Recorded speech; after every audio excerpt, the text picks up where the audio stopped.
Nisangpot sa enkwentro ang operasyon nga gihimo sa kapulisan sa Balamban Municipal Police Station sa Barangay Kantuod, lungsod sa Balamban niadtong Lunes sa hapon. Mihimo og hot pursuit operation ang kapulisan batok sa 18 anyos nga suspect nga gitumbok sa mga saksi nga nalambigit sa insidente sa pagpamusil niadtong Domingo. Sa pag-abot sa lugar, gipusil matod pa sila sa mga kauban sa suspect.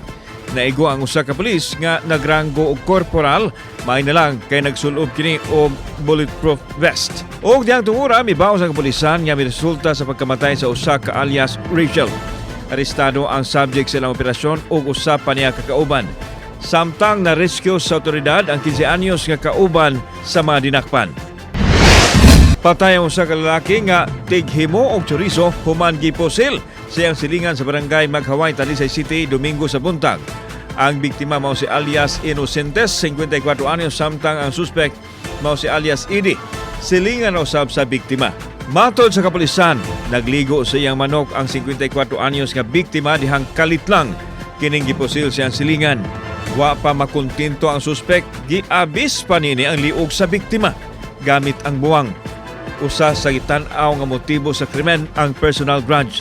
Gibalik sa suspect ang napalit nga 2,000 pesos nga balor sa solar lights nga gibaligya sa biktima sa miaging tuig.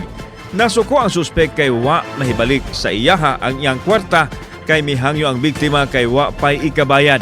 Padayon pang gipangita sa kapulisan ang suspect. Nasakmitan og mubalor sa 4 milyones pesos nga shabu ang 26 anyos nga lalaki sa barangay Kugon, Tagbilaran City niadtong miaging semana. Gihimo ang joint operation sa PDEA 7 o sa kapulisan sa Tagbilaran City. Batok sa dinakpan kinsa giilang usa ka high-value individual. Human ang usa ka semanang monitoring gihimo ang bypass operation, di nasakmit ang 12 ka mga dagkong pakiti sa gituohang shabu. Mantod sa kapulisan, makahimo ang suspect sa pag-dispose og usa ka kilong shabu matag buwan. Napasakaan og tukmang kaso ang suspect.